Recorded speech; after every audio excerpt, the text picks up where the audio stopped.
Jiggle the handle.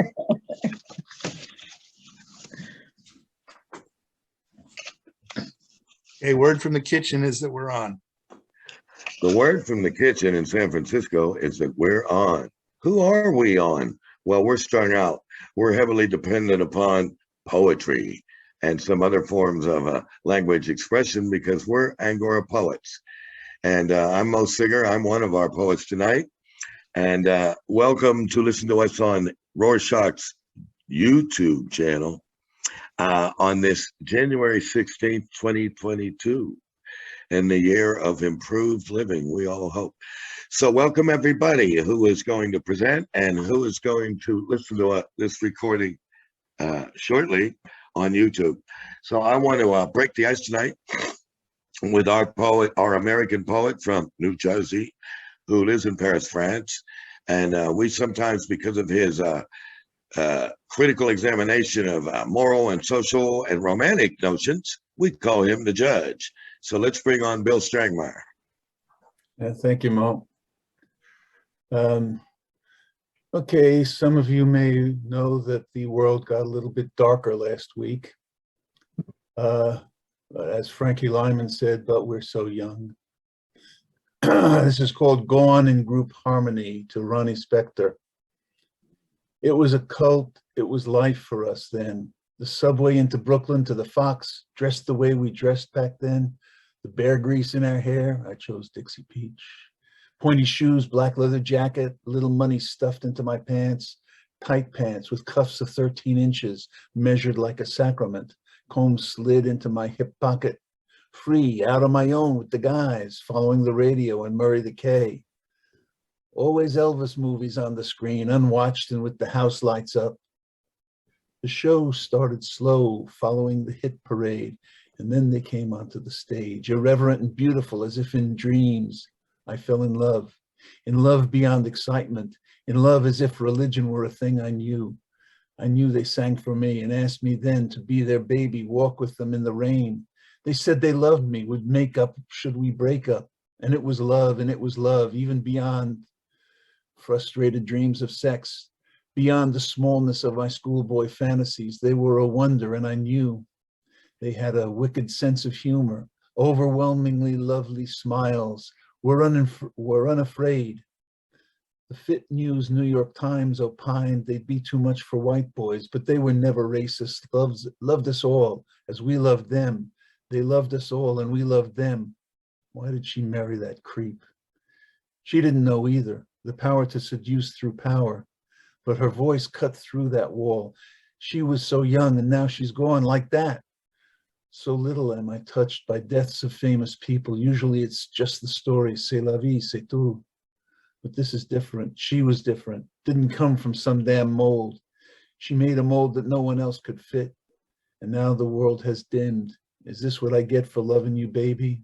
I guess. I'm secular, absolved of holy orders now, but it's still to be so touched. My heart to stop for just a minute, to know that I've just lost a part of me. A distant hope that one day I might make her laugh, or, oh, God willing, make her smile. But she's never going to be my baby. Thank you. Ronnie Bennett from the Ronettes. That was great. I counted her as perhaps the best girl band singer that I had heard. And so I posted about it when it was put out that she died. Was it 3-4 days ago? You know, maybe more. She was a great singer. She was a great singer. She had a particular thing that people don't often take seriously, a girlish kind of thing. But she was a great singer. Yes, she was. She was, and her background. She was only 20 years old when "Be My Baby" topped the charts across America. 20 years old. And apparently they started when she was 17 and they were living in Harlem and all the neighbors knew them and one of those things, you know, and she married Phil Spector and they lasted for about 4 years. Right. You know, and yeah, and she escaped barefoot with her mother's help. Wow. Wow. Yeah, Spector turned out from his mansion. a great producer and a creep. Yeah. The New York soul sound, that was him. He earned it. And a creep. He Well, was both things. When he got started, he said it was easy because people in the music business are so stupid. That's what he said. Well, I don't know what context, but I just know this. He was like other people that made it, that could be on their personal side, really decadent people and really good at what they did. This.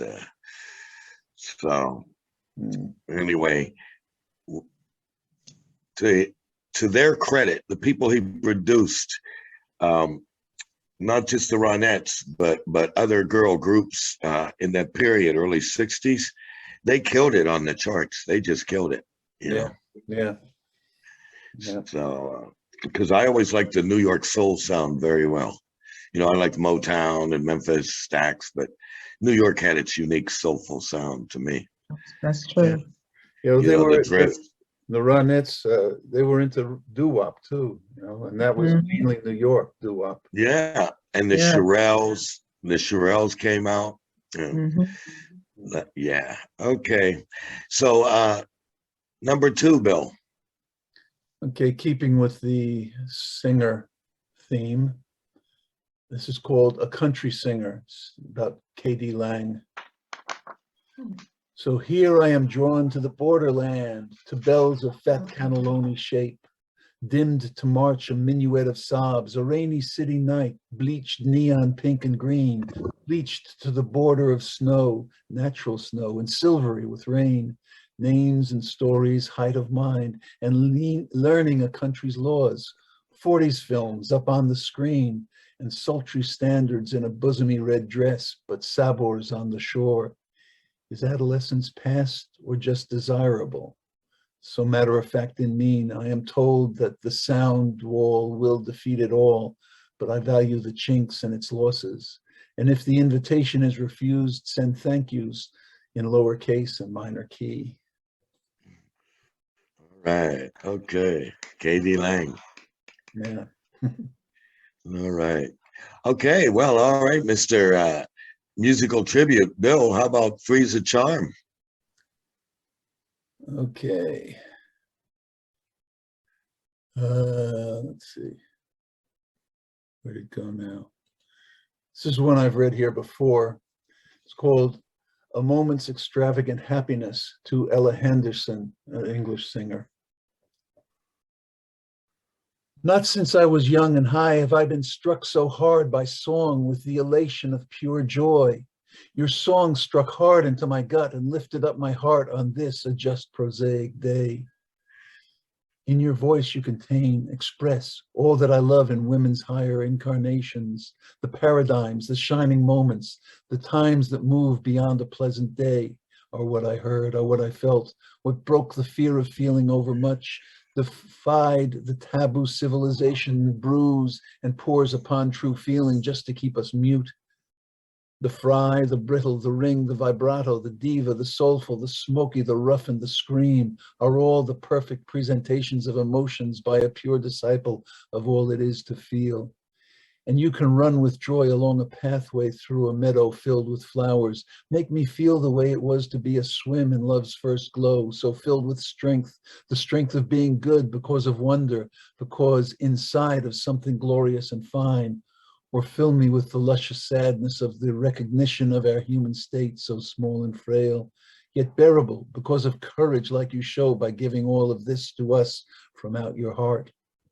A hint of brass suggested in a prayer to put a brave face towards eternity is worthy of a glen, a clearing in a wood, when facing some great mystery like beauty suddenly not hidden in the heart. The courage to be once again a child, free for just a moment from the need to hide from ghouls and wolves. All this you brought to me one afternoon when my soul was opened onto often missing vistas, normally confined to churches, beds of love, the end of war, a deathbed crowded round by love.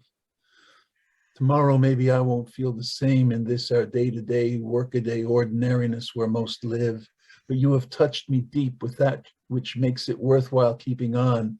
Dear love, for just today. All right. Thank you, Bill. All right. I'm okay. So thank you very much, Bill. And now okay. So now we'll come on with Laura. We'll go to the UK and hear an American woman living in the UK. And Laura Gravel, you're on, please. Okay, thank you. I'm going to just do one Mo because it's a longer, slightly longer one. Mm-hmm. And this is the first poem in a woman show, one woman or two woman show I was going to do at Edinburgh Fringe in 2020 August, but then, you know, COVID came and that got canceled. So this is called Fierce Barefoot Love, and it's a geography of my life. And this first poem is North America, Texas, Mexico for me.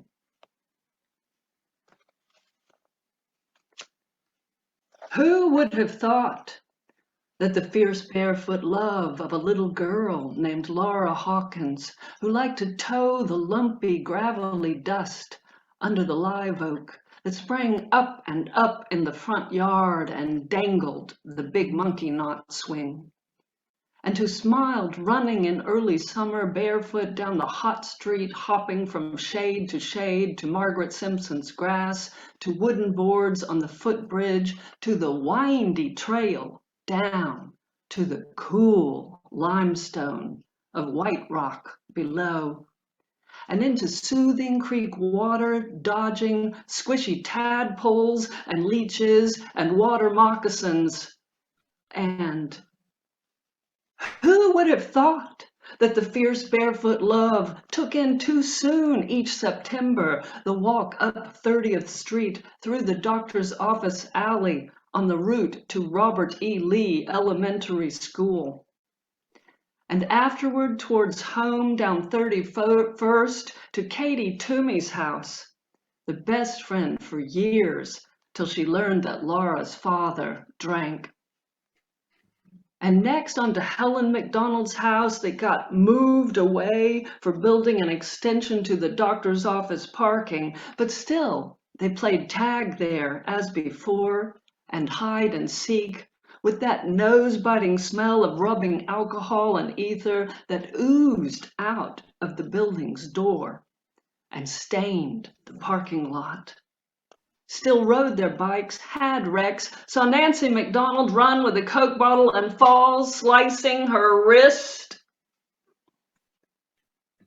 And who would have thought that the fierce barefoot walk took in later the University of Texas, where her mother worked, where they waited at the turtle pond for mother to come out at 5 o'clock, where Laura walked and rode a bike and drove year after year, couldn't let go of that campus, even with the frat rats, because there was such beauty in the red-tiled Mediterranean architecture, the ugly underground library, the pomposity of certain professors, the endless books and ideas, the blue skies and hot days, the freezing mornings.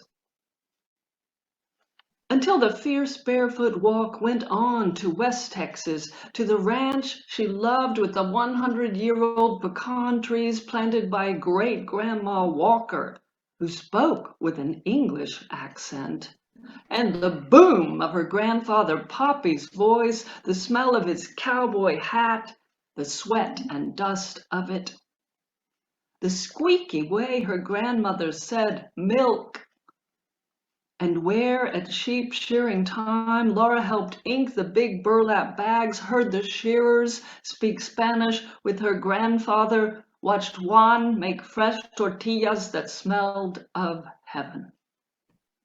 The sun shining always, the wind blowing, the ceniza blue-gray bushes popping with pink flowers, with just a dash of rain, just a taste of wet, and the country lit up in blossoms. And then was again gray-green, the rises and cliffs covered in scrub, and listening to the buzz of a horsefly, the baa of a goat, the clop of a horse's hoof. And who would have thought that the fierce walker would find the road to Mexico near that ranch, to the same Villa Acuna, where her grandparents courted at Ma Crosby's, with the revolving, reflecting ball over the dance floor, the dapper waiters in white jackets and black bow ties, the tiled floor, the fountain, the arches, the photos of the revolution, and where outside, amid dust and diesel fumes, the small children called, "Chicletes, chicletes," trying to sell chewing gum, and the pink and yellow shops sold ceramic vases, woven blankets, leather goods, bakery breads. And she gave cordial greetings to the Landos Familia, friends for 50 years, owners of a shop, a restaurant, a rancho. Buenos dias, señor y señora. Have you had any rain? And who would have thought the fierce barefoot lover would pick up and go as the hot street got hotter, the shade sparser? Margaret Simpson died, trees and grass died, Poppy died. And who would have thought that child's fierce barefoot love would leave the limestone solid, dusty, scratchy, ant and scorpion ground that she felt as her own body? Forever. Walk into Austria, to Italy, to Switzerland, to England, and end up here. Yes, beautiful. Thank you. That was Who would have great. thought? Yes, lovely. Okay. Tell us a minute, your town again, what was the name of it? Where I'm really Did- from, or the first place? No, where you're describing, walking In wait, which in this country? poem. In the poem. Well, it starts in Austin, Texas, and then it's in West Texas, which is not a town. It's a Right, okay, so 30th Street, no, that was Austin, huh? Oh yes, Austin, Texas. Then West Texas near Comstock, near the border with Villa Acuna, and then Villa Acuna, which was an important place for me. Although, of course, now with all the drug stuff and everything, I mean, I haven't been back. But it's very sad because it was all of, it's all one culture, and this wall and all the drug problems, well, the US causes a lot of them because they're buying the drugs. But anyway, thank you very much for listening. Wow, okay, well, Thank thanks for that you. contribution. All right, so let's say hello, Caroline, Carolina, good to see you. Hi. Okay, Now now I'm Benedict, hungry. She told you okay, about tortilla.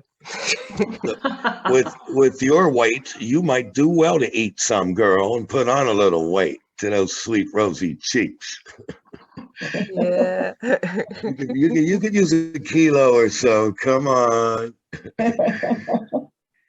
All right. Benedicta came on board and then apparently went off again, so she may be having disturbing signal problems. I admitted her to the room and then she fell off the radar. So we'll see if she comes in. So while we're waiting for, by the way, I drove from San Antonio to El Paso in an auto drive-away and said, oh yeah, I'll just do, what they call a deadhead, not the band. That's where you just drive on cheap coffee or speed if they want, till you get somewhere. Man, I didn't know West Texas, from Central to West Texas, was so damn long. Nightfall came and I was still in the West Texas desert. having driven nonstop in the afternoon from San Antonio west, directly west, was it US 10. So by the time I got to El Paso, I had a lot of respect for the size, miles and miles of Texas. And that evening, when I finally pulled over and I said, Jesus, El Paso is still hundreds of miles away. I parked the car along the berm of the road. It was all flat, it was practically desert. And a coyote walked across the highway. And I turned on the headlights. And I'll tell you what, they're not cute little puppies. That canine looked into those headlights and I saw those incisors. I slept in that hot West Texas night. I slept with the windows closed. Well, from the center of Texas, Austin is fairly central and is the capital. If you drive west from Austin, which is further east from San Antonio, but if you drive west to El Paso, I think it's about 14-hour drive. So that's just from the middle of Texas to the very tip, the wing to El Paso. Yes. Right. That's what happened to me. So there we go. Okay. Well, let's see. Where were we now? Before Jennifer Yancey is on. Hello, Jennifer. Hello, Jennifer. Hi, how are you? Okay, good to hear you. Glad that you're on board. Got you noted in. And we're in progress now, as you might have heard. So now we're going to move to Lydia. Lydia Percy is on board with us. So let's move continental and go to the New York side of the United States. Hello, Lydia. Hi. One thing, peace and blessings, and I want to send out positive reverberation around the universe tonight. So, or today. So, my first little ditty is called SOS. SOS. Get it? Acronym. We still don't get it. I mean, the Beatles sung a song, Let It Be. So why can't we just let it be? I mean, let it be freedom. Let it be a right. Why does it have to be a dead man's dream? Basquiat tagged it on every wall in the city. Gil Scott's Winter in America grooved it to Showdown with Reagan in his B movie. Wait. I mean, wait a minute. It's a different time. And what is the same? SOS, same old shit. Political pimps, religious hustlers, but we still just don't get it. We just refuse to recognize the signs of the times. Take a look at the good book. Revelations foretold these times. Dylan sung about these times. James Brown funked it through civil rights struggles. Talking loud, ain't saying nothing, ain't saying nothing, ain't saying nothing. Willie hustled it out to all the brothers because we're going to work it out. We still don't get it. Marvin's cry, mercy, mercy me, to what's going on. Martin died for it. The ACLU fought for it. And John Lennon, he sung for it. John Lewis marched for it and got beat for it. Peace and equality, and many were killed for it. John Lennon and Yoko Ono offered us the peace pipe. Imagine the peace is power. The peace to power. Act peace, spread peace, think peace, just imagine. Okay. Yeah, all right. That's very interesting. That line again? I was at the MoMA. Yeah. Mm-hmm.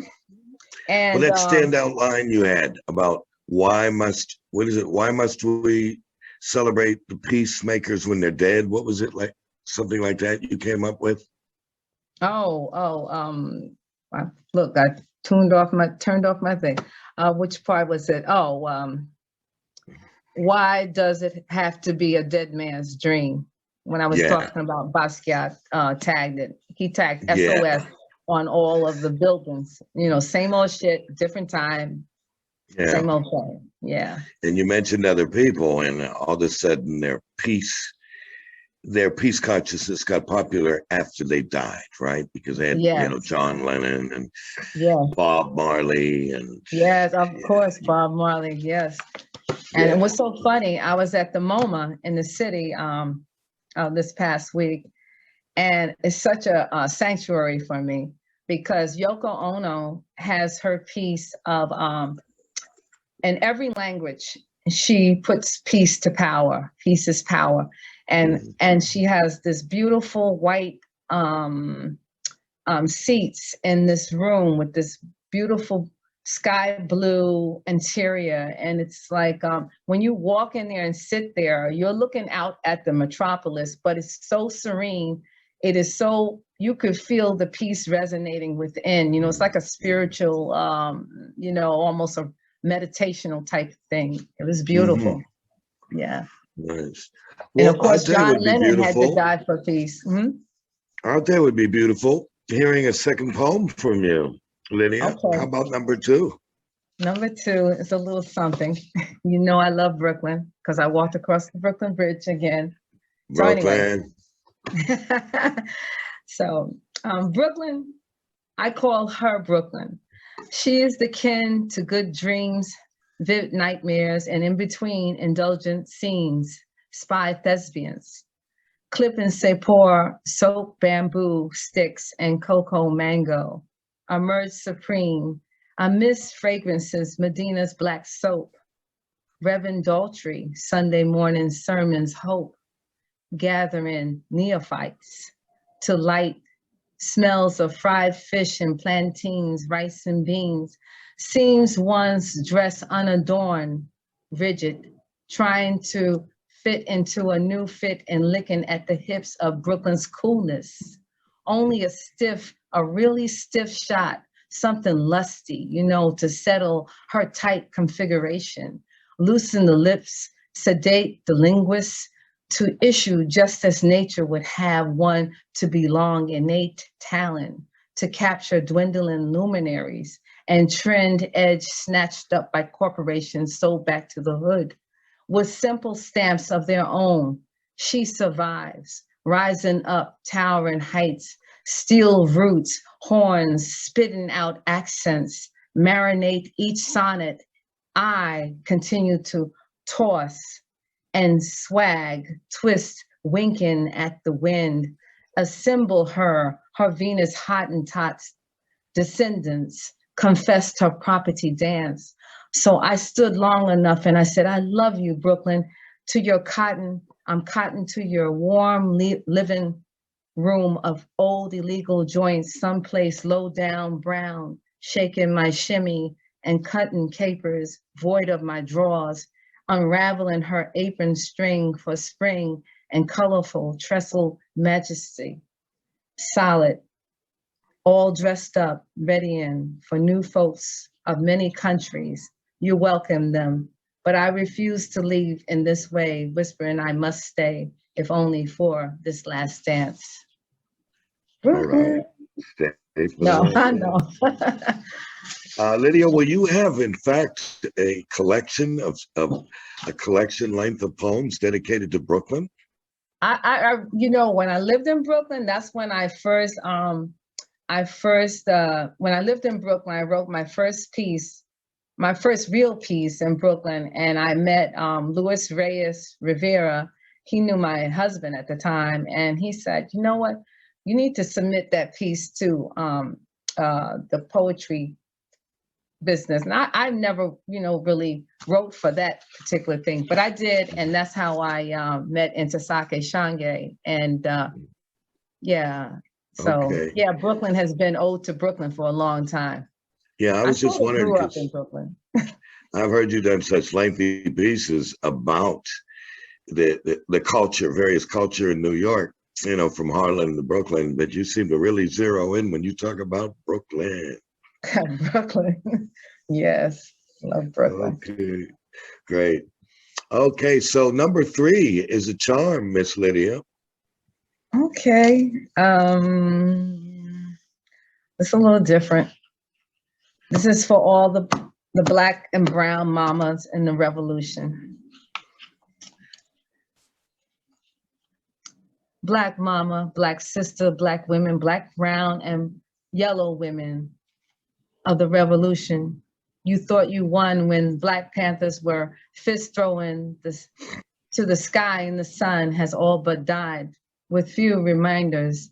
Torch self-liberation. Young girls trampling youth into used to be, dying to be yesterday's Little Kim, now Nicki Minaj and Cardi B, pretend dressed up Barbies and Korean hair weaves, silicone breasts, eyes blue, brought to you by MTV, and visions through years of self-hatred, a simulation. Living a lie, tried to disguise your nappy hair, your twisted coils, happy knowing and loving being nappy. Erase menstrual acts, make no pretense. Your blackness is your only defense. It's beautiful. Beauty's no need to change your heavenly bodies, authenticate them to be something else. Why be a product of years of mental slavery? American dream and denying the right to be who you are, striving and trying to be something we were not born to be. I thought you were, and I thought I was, like the sun goddesses of the earth, an array of different hues and distinctly defined from our DNA. So I said, what happened? What happened to the natural beauty flow, the brown, the black, the yellow, the sweet skin glow? Instead of featured presentations on society's freak show, now we twerk and we twist and I show our vaginas. What happened? What happened? Whatever happened to the pride that our mamas instilled in us? You see, I thought we all wanted to be like Zora Neale Hurston and Angela Davis and Maya Angelou, Queen Nzinga. And even let's throw in, I wanted to be that Black nationalist, that revolutionist, you know, the she warrior, like my mama, along with all the others, women in the fight and the struggle for our dignity. What happened to the Saturday morning theme songs that we used to dance to, where we wanted to be the shimmer shine queen, like Nikki Giovanni's poetry for our children? We have all forgotten it. We've got drafted by society's take on changing ourselves. We're so into the fashion of being a narcissist for superficiality. Wow, wow. Is that our real reality? No. Okay. All right. Thank you. Thank you very much. Thank you. Yeah, speaking out on it. All right, teach. Okay, so next, well, next on our list will be Dave, Norma Dave in San Francisco.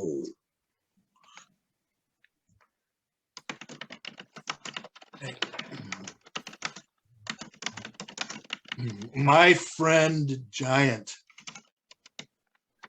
Like my friend Giant. He is invisible. My friend Giant. He is tall. He is taller than heaven. Taller than heaven? Yeah. My friend Giant is taller than heaven, but he can shrink until he's only this big. Only that big? Yeah. My friend Giant can shrink until he's only this big, but then he can be seen. He is blue. Blue? Yeah. Blue and green. But he won't let you see him. But why not? Because you are a grown-up.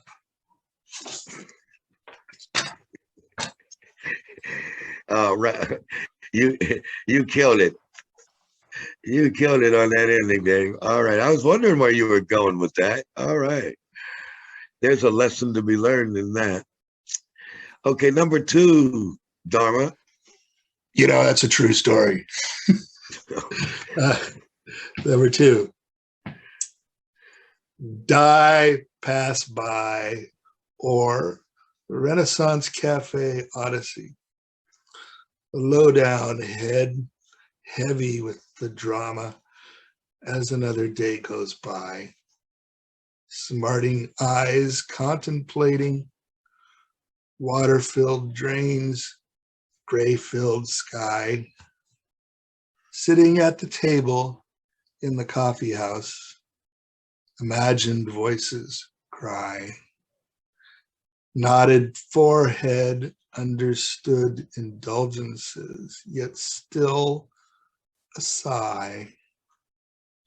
Bodies move and sway. Sex fantasies look women in the eye.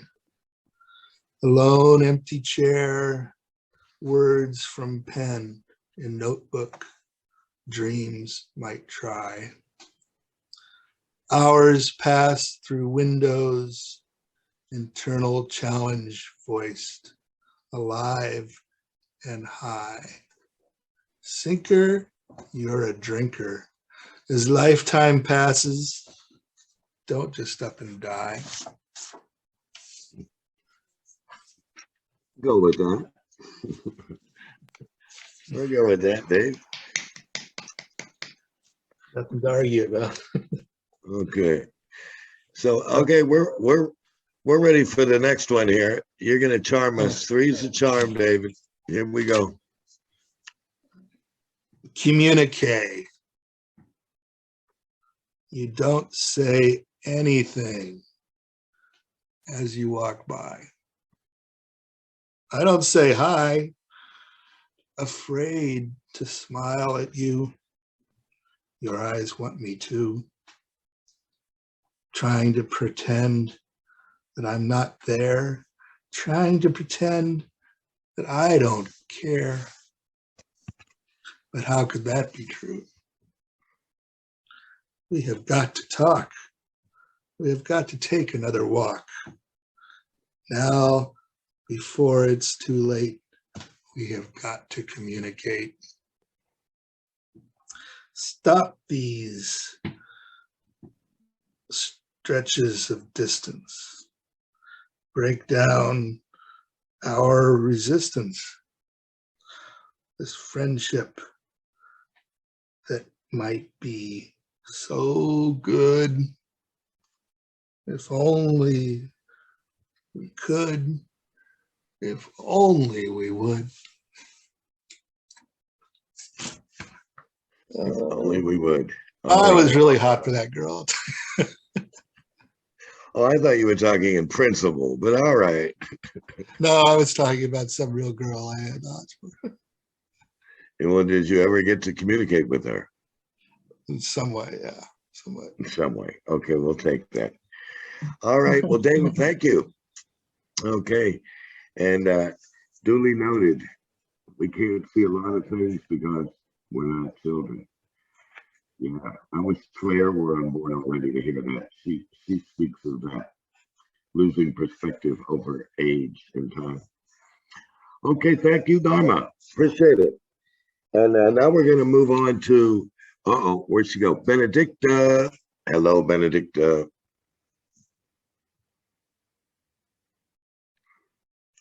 Calling you, Benedicta. Hi, Mom. Hi, Benedicta. Hi. Hi. Am I that audible? Now you're audible. And earlier we saw your face. Mm-hmm. Mm-hmm. Yeah. You're a pretty smiling face. Mm-hmm. Hope you're good. All right. So you're on now, and we're ready to hear you present. Okay, that's fine. So I'll start with the first poem. I read, we cannot trample upon the humanity of others without devaluing our own. He who holds another down in the mud must stay in the mud to keep him down. People say that if you find water rising up to your ankle, that's the time to do something about it, not when it's around the neck. Embracing the task, it's peculiarly designed by history and by providence to perform. One's truest test of integrity is its blunt refusal to be compromised. That's the first one. Okay, thank you. And he who takes a man down to the mat is also on the mat. Yeah, okay. That's right. Like don't descend to their level kind of thing. Mm-hmm. All right, number 2, Benedicta. Okay, hold on a second. So number 2, resilient escapes, shrouds and bends, gazzards in turbulence, the skipped in pendant traps, hustles in canyons of precepts. Something deep inside of me was me when I was picking up the pieces. That's about it. Something inside of me was me when I was picking up the pieces. Okay. I've been there on that. Thank you for that. Okay, You're welcome. Benedicta, number 3 is a charm. And number 3 is a monocle. Okay, here we go. So I read, Please. suffuse. Okay, I read. Yes. Suffuse, the cavity of permeation and curious glances of the past. I take it again. Yes.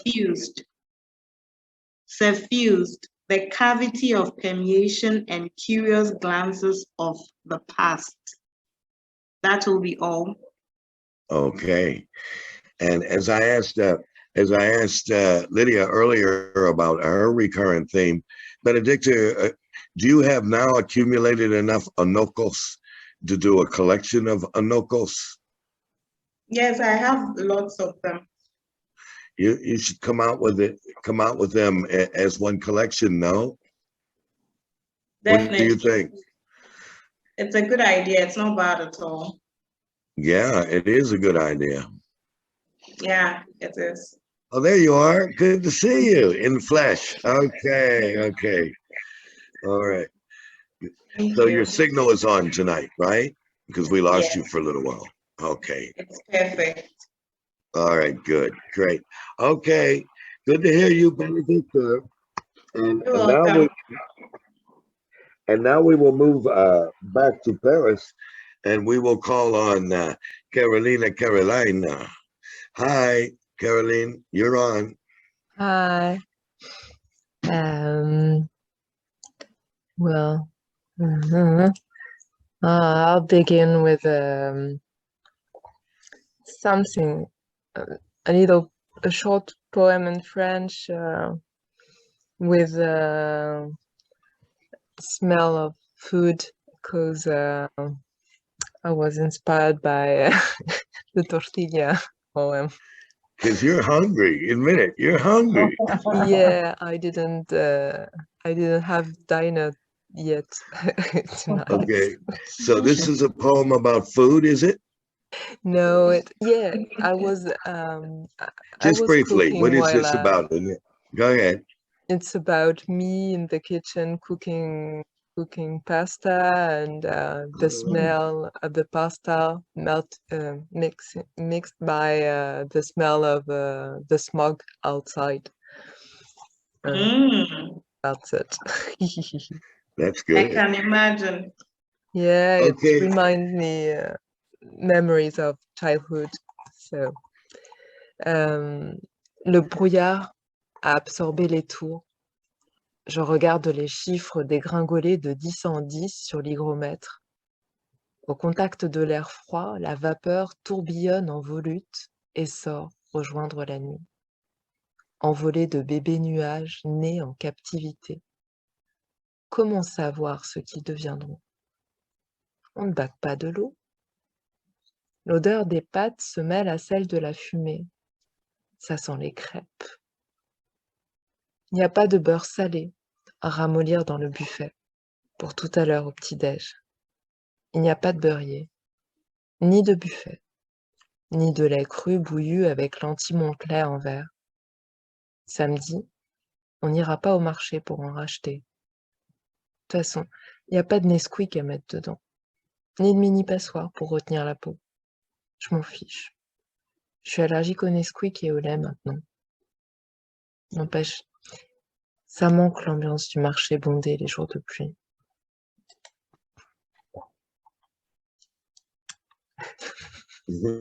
Voila. Mm. Mhm. Have you or anybody else read the book that came out, I think, in the 80s by Isabel Allende, or maybe in the 90s, the Chilean writer who wrote about the love of cooking and how to make your, she wrote an entire book on how to make delicious foods by approaching your cooking attitude, you know, your spirit, not just your technique. And I think in English it was called The Love of Cooking by Isabel Allende. People read that and, you know, take care of your food, care for your food, love while you're cooking, and it will taste better. That was essentially what she was saying. Mm. In India, they think the same way. In Ayurveda book, cooking book, they say it's very important to be in a good mood when you are cooking, not listening to news or thing like that. Just listen to mantras or very cool and beautiful music to give you food to your soul also. Yeah. Okay. Well, let's hear number 2 from you, Caroline. Yeah. It will be a poem I already read here, but I like it, so it will be this Now, which one. language? It will be in English because I've got the translating by corrected by Martin Roszek, so it's a good version in English. Okay, well, here we go. It's imponderable. She is in rebirth and in no future, in disappointment and in its consolation, and in System D when the plans ABC all failed, with the wind which turns suddenly, tsunami, fly in the ointment, little stone in the shoe, avalanche, fire. God is here, Karen Blixen's Kikuyu friends would have said in her African farm. She is in grain of sand that blocks the tears. She is in the phone call at 3 a.m. or in the first one in the morning or in the 6 p.m. one, as if it were a good moment to say those kind of things. She is another time. She is this other time, real, which insists on disrupting the planned program, timed, measured. She's the time, detached. In its immensity, its elasticity, its accelerations and suspensions in flight. She is in the enchanted parenthesis which opens between two conversations, with this angel passing by. She is elusive. She is in the surprise when words hereafter overflows the language. She is in this smile floating on the corner of the lips, in the reflection of a tear, bitter or sweet. She is in the caress and in the goosebumps. She is unexpected, but in her place. She is the melancholy wave. She is in what hurts, shakes up, pierces, cuts, pushes, pulls off. She dies and is born continually. She is in the empty space in the heart of everything. She is imponderable. Yes, beautiful. All right. Excellent. Yes. That was very good poem, very strong poem, and congratulations for doing it in your second or third language. Yeah, yeah. Okay, give me a second here. It says that Jaime Pablo wants to come in, and I admitted him, and there's his face, but he wants admitted again. So let's try, see how this works. Hello, Jaime. Oh, Yeah, he's connecting. He's connecting. Hello, can you hear us, Jaime? Yes, I can hear you. Thank you for having me on. I switched from my phone to my laptop, so that's why you got a second request for me. Good enough. We're glad you're on board, and you'll be coming up to read. So, Oh, thank you. oh, sure. Welcome aboard. Now we're going to go back to Caroline, who's going to give us Three's a Charm, please. yes, it will be one I already read several times, but I like it too. And I've got the Spanish version, so it will be in Spanish. So Now, three languages. A brief description. Oh, it's another way to say I love you. Okay. Let me count the ways. Go ahead, Caroline. You can count the ways. No me importa tu ropa, si te ves demasiado gordo o flaco, o si no te has vestido de fiesta siempre que estés tú mismo. Te quiero con tu pelo indómito que hace Te quiero con tu jersey de lana encogido en el lavado que casi desvela tu barriguita. Te quiero con tus pantalones demasiado largos que chorrean en tus zapatos, con tu barba de 3 días y tu cara de muerte. Te quiero cuando olvidas de intentar acostarte conmigo, que solo eres tú. Te quiero cuando estás en tu burbuja, cuando te enfadas, cuando estás gruñón. Y no te lo digo, olvido, cuando te veo. Ni siquiera lo pienso, aprovecho. Yo me digo que si tú supieras lo que quiero en ti, supieras lo que pienso a veces cuando te veo. Y es como cuando sé que hay alguien que intenta sacar una foto de mí y pierdo mi espontaneidad. Y es esto que me gusta en ti, cuando estás libre de ser tú, solo tú, sin pensar en mí. Muchas gracias. That was nice. You certainly did count some ways there. All right. Okay, thank you, Caroline. Appreciate it. Once again, your feelings about love and romance to remind us of love and romance. Well, as you say, sought for romance and melancholy romance, which so many of us experience. So, okay, thank you very much. And now we're going to move back stateside, and we're going to bring on Jennifer Yancey. Hello, Jennifer. How are you? Well, we're good, Jennifer. Good to see you. Thanks. And so, what have you for us we can listen to? Okay, hold on one second. Alexa, turn off. Sorry. Is that your phone or your daughter? No, that was my Echo Dot. I don't want to say the name because she'll turn back on. Okay, I got you.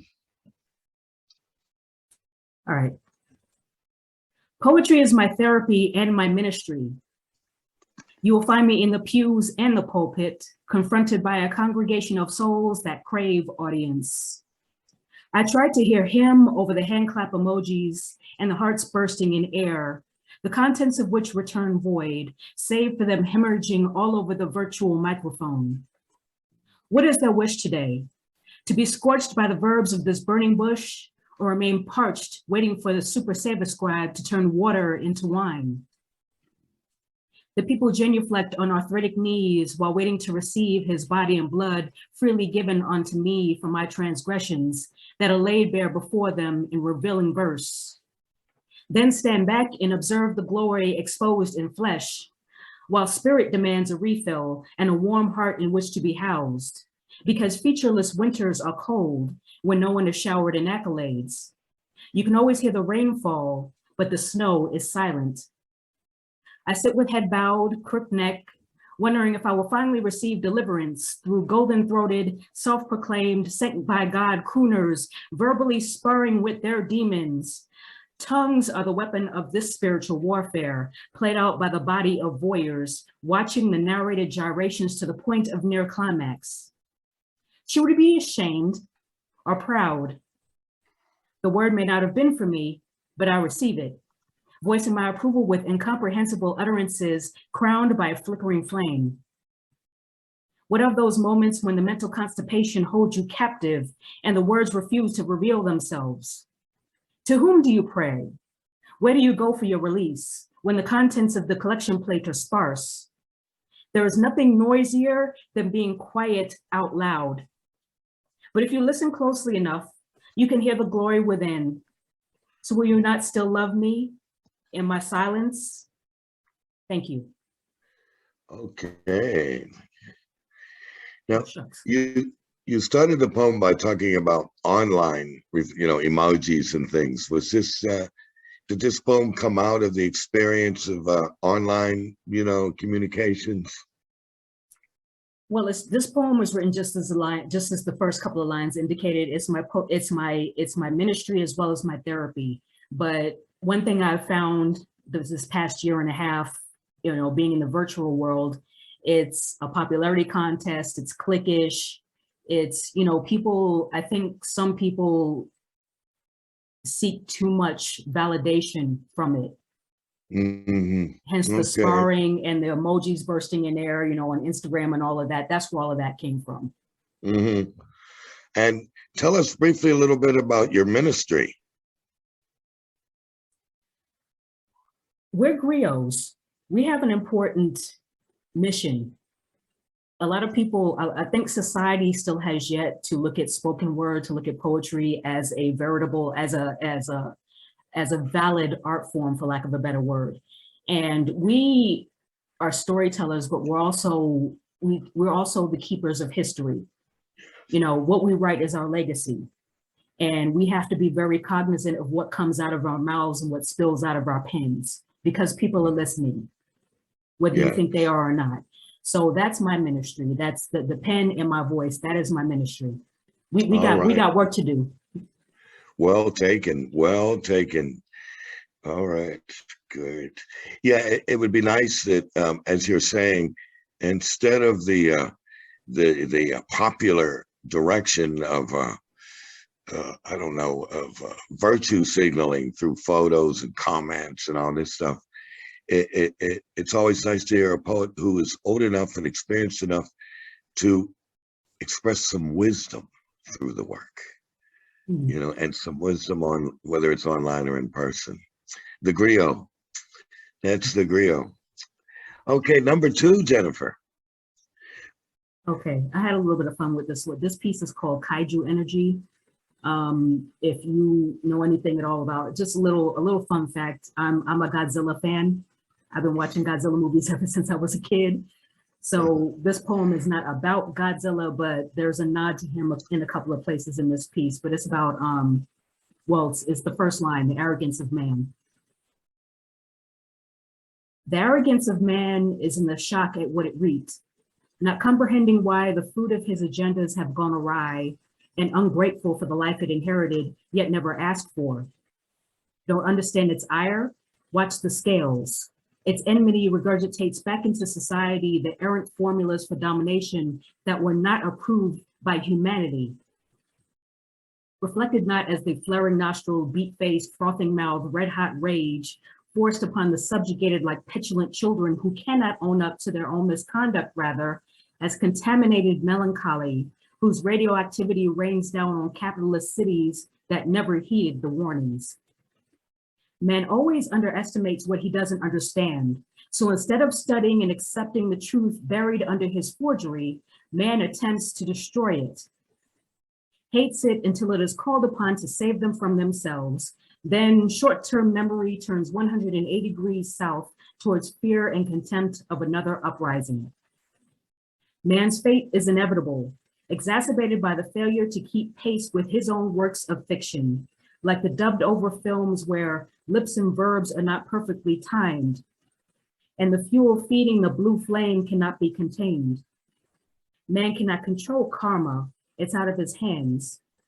Just let nature take its course. Thank you.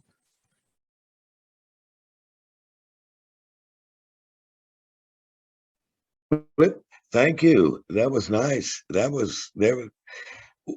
Man cannot. What is it? Man cannot keep up with his fiction. What was that line? Hold on.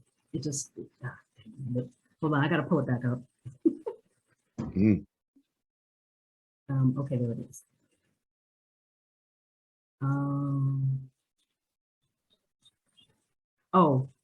Man's fate is inevitable, exacerbated by the failure to keep pace with his own works of fiction. Okay. Right. There's something to mull over. That's all right. Okay, so now we're going to ask you to do number 3, and as we call it, 3 is a charm, Jennifer. All right. Hello, tomorrow. You are the reason I am still here. Time does not rewind, therefore in you I find purpose. It says to be kind to the image in the looking glass, unburdened by the ghost that no longer, and in fact never, served me. No longer wander the earth like a nomad who has no place to call a home, to hoard the baggage accumulated after every fruitless encounter. Old wineskin cannot hold new wine. So I've donned a new custom fitted, soul free and allowed to breathe as I sit back and savor the pour. If life was designed to look backward, the sun would rise in the west, set in the east, and eagles would fly in reverse. I learned the trial meant to push me across the finish line, not keep me running in place. The burden only magnified the victory waiting for me. Dear shackles, I must take my leave of you. You have worn out your welcome. Thank you for the lesson. My poet handle is the Poet Rose Gold, so that's my poet name. But thank you, Mo. Appreciate you. Yeah, thank you for coming on, and yeah. Thank you. It's good to see you. I haven't seen you in a while here, and I'm glad that you came on with us tonight. That's nice. Very nice. Thank you for continuing the invitations. I figured I was going to get back eventually. Yeah, right. And you're living in New York. Where are you living? Oh no, I live in Colorado Springs. I moved to Colorado after I retired from the military, but I was born and raised. That's part of the reason I enjoyed Lydia's verses, because I was born and raised in the Bronx. So Okay. All right. Oh, yeah, okay, great. Colorado Springs. All right. That's a different environment from the Bronx. Yes, it is. Okay. Do you like it out there? Going to such a different, climate, weather, people, culture? Well, it's smaller. It has all the amenities of a city, so that works for me. It's not as fast, it's not as congested, but I've lived here since late 2015, and it's grown by leaps and bounds, and it keeps growing. But there's still a difference between a city and what I grew up in, a metropolis. Yeah. Huge difference. Well, good to hear that you're happy, settled out there. All right. Thank you. Thank you. And now I want to bring on somebody for the first time to Angora Poets. Prince McNally was talking to him about us, and now we have him on. So I want all of us to welcome for the first time on Angora Poets, Jaime Pablo. Hello and welcome, Jaime. Thank you very Hello. much, sir. Mr. Mo, thank you very much for having me. This is my first time, so I'm a bit nervous, but I think I'll make it. Good. So my name is my original name is James Paul, but when I was a kid, I was born in Guyana, which used to be British Guyana when I was born in 1960.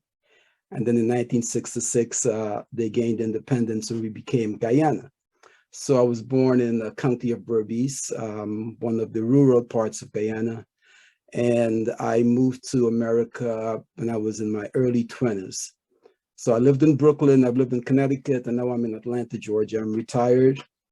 I love words, and I'm thrilled to have this opportunity to share some of my poetry with you and your audience and your fellow poets on board. So thank you for having me. Well, we're quite curious to hear you. So why don't you begin with your first poem, please? Okay, so my first poem, what I will do is I'll give you a piece of my culture from Guyana. So in Guyana, we speak a form of Creole we call Creolese. So it's a fusion of English and African dialects and indigenous dialect and even some Spanish and Portuguese. So this piece is titled Mistildaya, and it's an ode to the ancestors who endured a lot so that we could be here today. Mistildaya, them lick up Baba Agba, drag him in chains across the big river, sell him like hog, walk him like mule, strip everything but the skin off the back. But me still there. Me still there, oh, me still there, do. Massa lick up me ancestor. But me still there. Them lick up Nani. Them lick up Nanaba. Lick up on the boat. Camp on the field. Massa lick and laugh. Nani wail. Nanaba cry. Baby barn with massa eye. What? Me still there. Me still there, oh, me still there, do. Massa lick up my ancestor. But me still there. Them lick up Kofi, them lick up Kwamina, spike him head pon the road corner, rat and crow fight over flesh and bone. Massa laugh till he red, Kofi and Kwamina dead. But me still there. Me still there, oh, me still there, do. Massa lick up my ancestor. But still there. Still there. Still there. Thank you.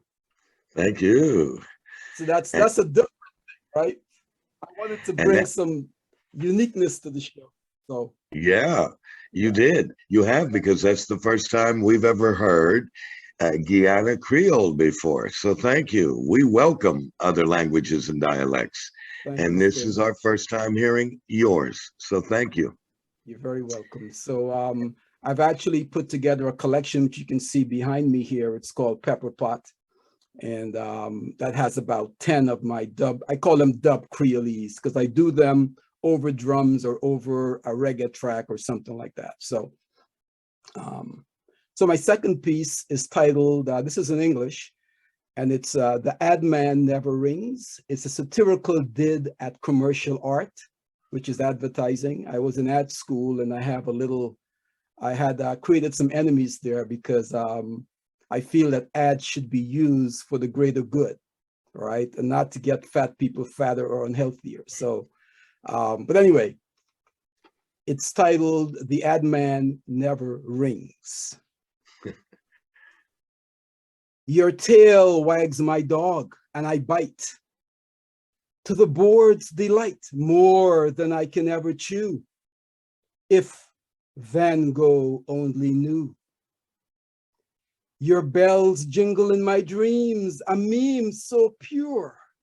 It fills my life with toys I barely use or need. If Van Gogh only knew. I am the object of your briefs, the clueless pawn of your motley storyboards. I inform your varied faces of type, your place of graphic, scheme of color, economy of words. You crave my eyeballs, you savor my clicks, you beat on my eardrum with blabber and shtick. If Van Gogh only knew. Your tats and tie-dye tees do not deceive me.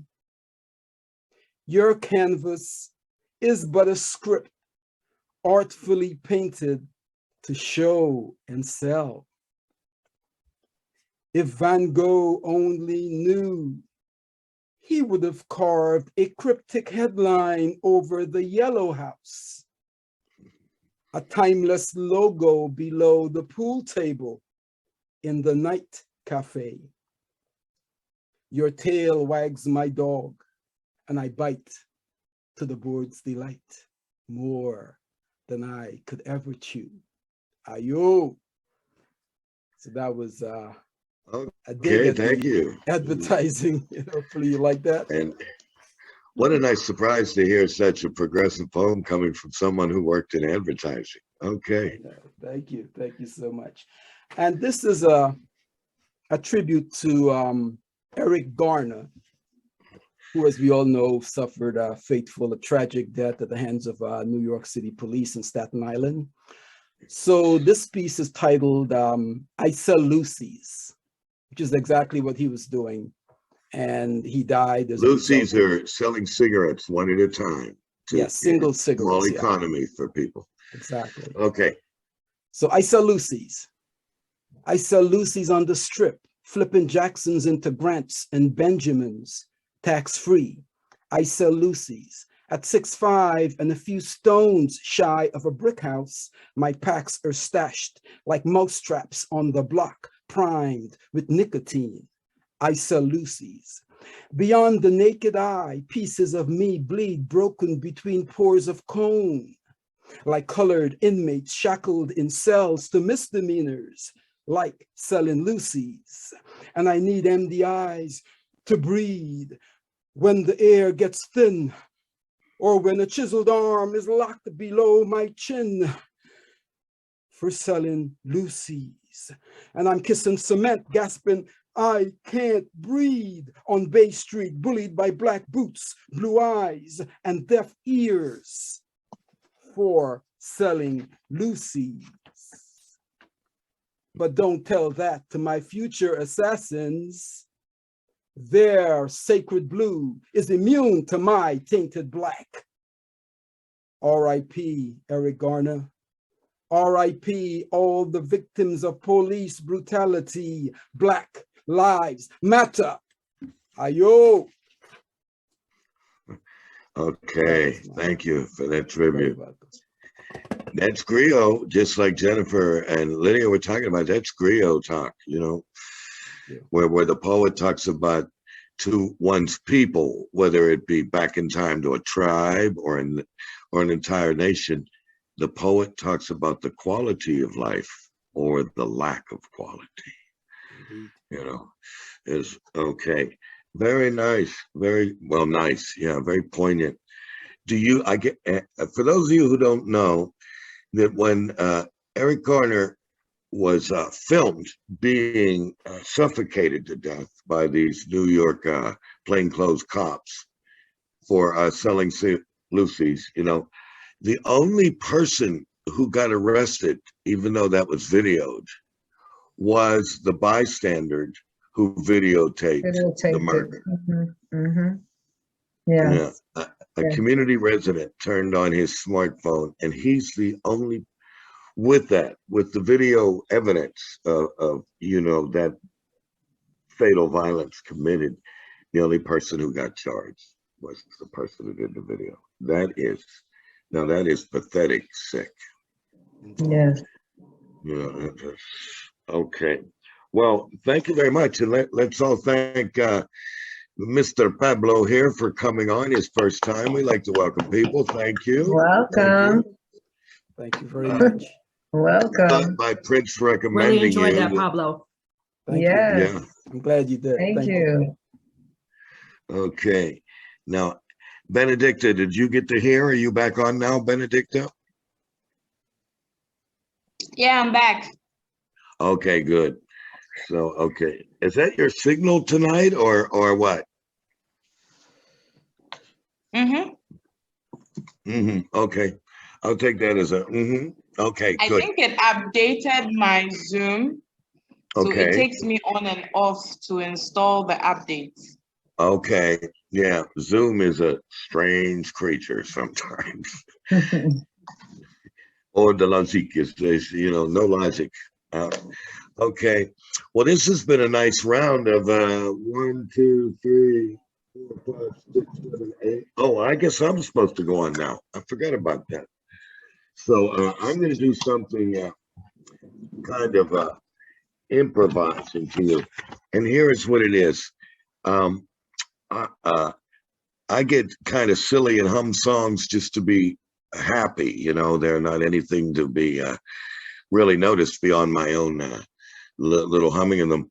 And so a while ago, I said to my dog, Bertha, come on, baby, let's do the twist. Come on, baby, let's do the twist. And it was so funny to me. I kept reciting it to her. So tonight, I'm going to mix the lyrics of The Twist by Chubby Checker, born in 1961 in Philadelphia, PA, who made a worldwide sensation out of his song and the dance, The Twist.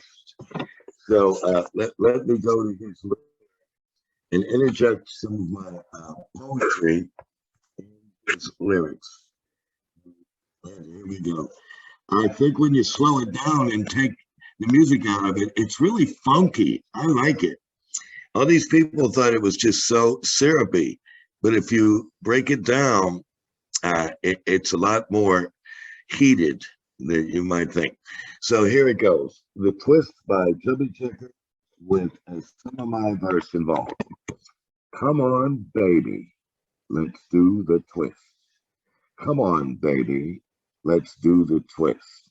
Take me by my little hand. It goes like this. We started out on a walk in step in time. We found a lot to share and find. The two are so smooth, our groove. Hey, yeah, twist. Baby, baby, twist. Ooh, yeah, just like this. Come on, little miss, and do the twist. Through the night, we learned to play. We got it on and on, got it off our way. We found our song, our harmony. We carried on from dusk till dawn. Oh, please. My daddy is sleeping and mama ain't around. Yeah, daddy's just sleeping and mama ain't around. We're gonna twist a twisting till we tear the house on down. Ooh, you pluck the strings and I'll blow the horn. We got a song to sing. Baby, this child's born. Come on and twist. Yeah, baby, twist. Ooh, yeah, just like this. Come on, little miss, and do the twist. I want to check till you wail and drop. I want to bebop all the pitch you got. I want to play it. I got to say it. Please don't stop. Yeah, you should see my little sis. You should see my little sis. She really knows how to rock. She knows how to twist. Yeah, come on, baby. Let's do the twist. That's all right. Yeah, twist all night. Now twist. Go round and around and around and around we go. Baby, let me think you love me so. Come on, baby. Let's do that twist. There you go. There's my humorous mix. Because when you say, like I said, we're gonna rock that, we're gonna twist and twist and twist till we tear the house down. Yeah. Papa is sleeping and mama ain't around. That real syrupy, internationally fun song was taken out of the rural South, directly out of the rural South, and put onto a early 60s soul beat arrangement. Mhm. And I discovered that Chubby didn't write that. Somebody else wrote it, and Chubby adopted it and made it world famous. So there you Sure go. did. Hank Ballard wrote it. Hank Ballard wrote it. The Yeah. first version was by Hank Ballard and the Midnighters. Yeah. Okay. And then in the same year now, Chubby Checker issued a sequel, Let's Twist Again. So that sold even more songs around the world than the let's Twist. again like we did last summer. Yeah. So and then he showed some other roots by doing the limbo rock. Mhm. How low can you go? Was Go. his signature line on that. So, and then he did one that was really southern Chubby Checker. Even though he was from Philadelphia, he had a lot of deep South in him. Let me tell you, must have been his parents, you know, because he did a song that was very similar to Mama Loves Shortening Bread, Mama Loves Shortening Bread. And it didn't do hardly as well on the charts as the more popular songs. But I just wanted to mention that because Chubby, all of a sudden I got interested in him, and there you go. So there we go. We done did a whole lot of things, and we're done with the first round. So what we do, Jaime, since your first time, is we chat with each other, ask each other a few questions if we like, talk what's on our mind. And then in a few minutes, we come back again where everyone is invited to submit 2 pieces. Okay? Nice. So if anybody has any questions about Anokos or about Guyanese, wow, that Guyanese expression you did, or Right. or the other things we did about the melancholy love, or whatever we're into tonight, let them, or was it my giant is larger than heaven. My giant's so small you can't see him. Dharma Dave got with his giant. Okay, so Nice. take a minute to say hi to each other because we like to get to know each other. In here in Paris with Bill Strangmeyer. So Bill, please, you're on. Thank you, Mo. Okay, keeping the theme back in the day. This is called The Music. At the time, it was a distinction from the movie Talking Mass. I saw its grim, limited appeal at a club called the Seven Stars, where the kids, the guys, sold cold-hearted serenity and sleepwalker pills. What held us together was the music that now we call doo-wop. All the leather jackets gathered around the record player, hair greased back and pointed shoes. The distinction of parts was important, 5, perhaps 4 lines, but the figures therein were few. 3 or 4 slow, 2 or 3 fast, but any smallest variation was the point. Add satin, grit, or whiskey to the tone. Add an attitude, fake sincerity, and remember, you dress like a saint. We walked in a certain way, pleading our cause. Our cause was not justice.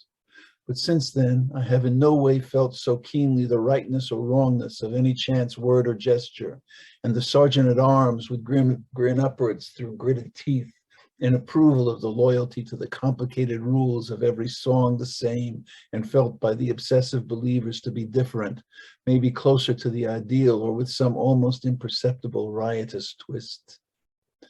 Most valuable were the long, slow high and the deft, rapid low, and possession of both was a glory. But the girls didn't get it unless they had matching party dresses.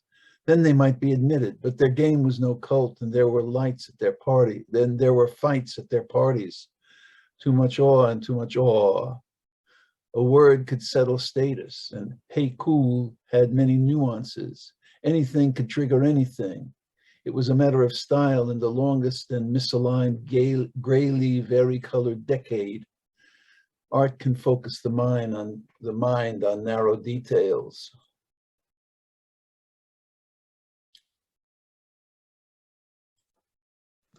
Do up. Okay.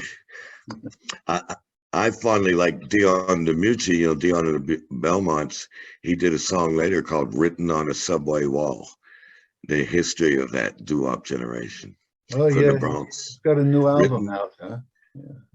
Yeah, and that song Written on a Subway Wall tells the story of growing up in the Bronx, you know, white working class, mostly Italian, you know, doing doo-wop and making history with the quality of their doo-wop. So do it. Okay. Now we got to admit Benedicta again. Well, I haven't done my second, Mo. I know. I was just having a comment there, Bill. Please do your second. Okay. This is called Just Kids. It's about that book that Patti Smith wrote.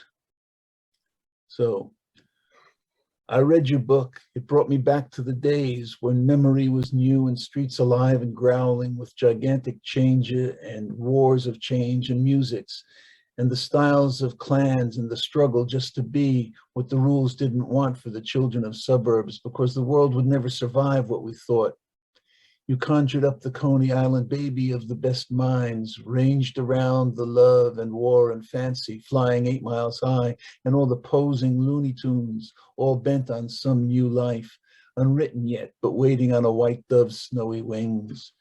And tragedy and comedy, young love and loss to rise above forgiveness, to rise above a sense of loss, the tasks life sets before us, when we're young and growing into passion, living with a passion for a higher view, still on a plane, nostalgic for the mountains that we see or that we dream, the yearning pushing on towards light or towards the darkness when denied, towards politics of evil, drugs, and shabby hatred, or still on towards a light. How pure and fresh the senses, sensual, was coined for us the young adventurers, exaggerated, pure, and right, and arrogant and bound for middling lives once winding down. We knew that on one level, breeding tears, hysterics, tears, and sometimes accusations of black magic, cops, or theft. I would go back into the fight. Can't stop the war. Where can I cop? Are you a boy or a girl? Does your mother wear a beard? I ain't no peace creep. On and on into the age of death of hippie, death of rise of disco. Disco sucks, and all the changes fashion wrought. Oh, to be young in that age with the dangers and joy and the luscious and free in a bed, or to run from the cops and strong opinions when no one didn't care and life was life. Aglow with spices, sounds, aromas that we loved or hated, inhaling down to ashes, draining to the dregs and wanting more. You brought it back. I thank you, wish you well, wish that I had known you then. We could have somehow, although I had forgotten much and how it felt. The girls I loved in that free fashion of that careless age and more. And you just brought it back, and even how important then it felt and was to love. Okay. How it felt and was to love. Okay. All right. I like that one, Bill, a lot. That's great. Thanks. Thank you. Yeah, Bill, that landed very well. Well, Thanks, it man. was a wonderful book. Okay. Well, now let's move on now to the UK and invite Laura back on. Hello, Laura. Hello. Okay. Earlier I did a piece from a one-woman show that sort of has gotten side-railed by COVID. And it's a geography of my life, starting in North America and then going through different countries after Texas, Mexico, and then in Europe. And in Europe, it includes Austria, Italy, Switzerland, England. So this piece is a different style, and this is for later in the performance. It's called Je suis Frau Spaghetti. Hello there. Je suis Frau Spaghetti. You see, I'm not from here. You see, I get confused. The words come out all skewed. Torn between 5 countries. I don't know what to do. And to put it bluntly, I'm feeling rather blue. I'm torn between 5 countries. My words keep sounding new. Please, please, please, someone give me just a clue. Hello there, I'm new. Je suis Frau Spaghetti. Can't understand a word. Can you read this letter from the school? My kids speak German. From the school, my kids speak Italian. From the school, my kids speak French. Can you help me find a bank, a place to buy shampoo, a place to sit and think? There's so much I got to do, but I just don't have a clue. Don't have no clothes, the van got lost. Don't have no bed, the van's in France. If you only knew, I'm hard of hearing too. I'm in a big, big stew. Got to help my kids. Got to see them through. Je suis Frau Spaghetti. You see, I'm not from here. You see, I get confused. The words come out all skewed. Have you ever had that view? Have you ever felt lost, lost, lost, and not known what to do?